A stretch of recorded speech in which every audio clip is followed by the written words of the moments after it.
So I think the two biggest misconceptions baked into American thinking about Russia are not per se unique to Russia. They're about the way that Americans think about the world, the way we think about history, the way we think about human nature. But let me lay them out. The first one is that we can win, that there's a scenario in which we defeat Russia, that Russia loses, and we win, and this conflict somehow ends and we graduate to a new phase. We're not going to defeat Russia. At best, we will find a way to live with Russia more safely, more securely, and in more prosperity than we are doing now. But Russia is going to be there, because any defeat of Russia is by definition also going to be a defeat of the United States. That's the nature of these kinds of high stakes international relationships. It's not like swatting a fly. The fly goes away, no more fly. The other misconception is that we'll sort of bring Russia around to our way of seeing the world. So Russia will cease to be Russia and will be somehow more of a reflection of America, either through democracy promotion in Russia or through some sort of more skillful diplomacy. But it's another fundamentally ahistorical way of thinking about the world when we tell the Russians they're on the wrong side of history, they're going to lose and we're going to win, and/or they ought to come around and join our side and be more like us. None of those things work.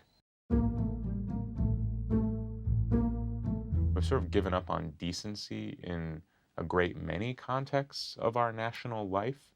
And what I mean by decency, I don't necessarily buy what some of the Russians will say, that, you know, this is neo-McCarthyism, but there is a famous moment from the Army McCarthy hearings, which is when the Army, I think, General Counsel says something like, have you no decency, sir, right? It used to be something that not only everybody understood what that meant, but that was just baked into the way that we thought, the way that we behaved. Boundaries are being broken left and right every single day, sometimes multiple times a day, and we don't know where it leaves us.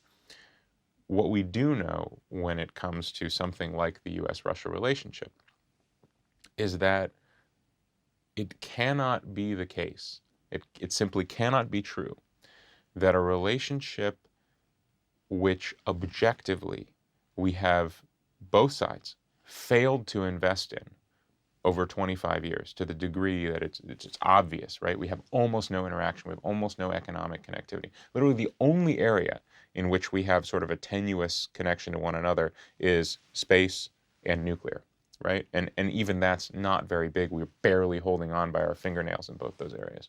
So it cannot be the case that with so little thickness between us in this relationship, that somehow it is that relationship which is responsible for all of these bad things going on around us.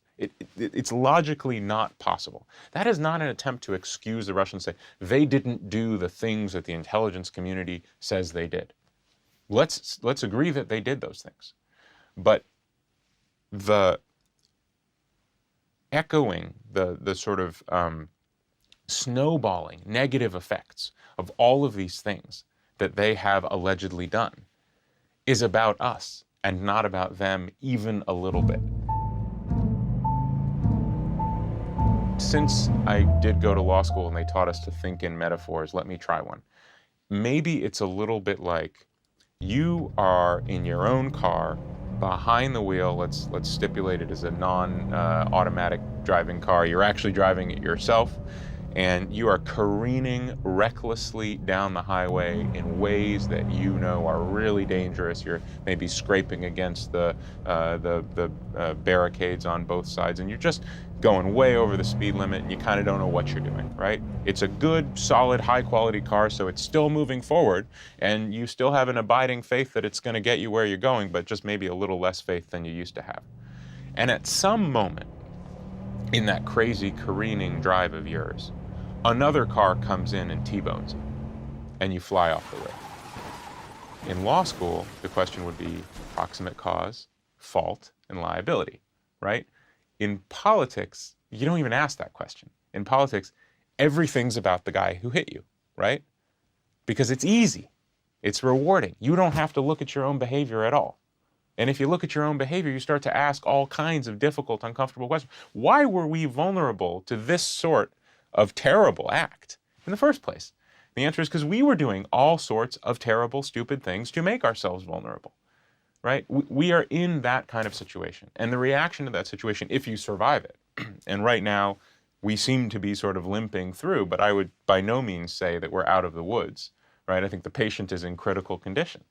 But by patient, I mean literally our democracy, right? Our national constitutional order, our national political life is like kind of limping along as a result of this trauma, the proximate cause of which was a heck of a lot more complicated than just the Russians.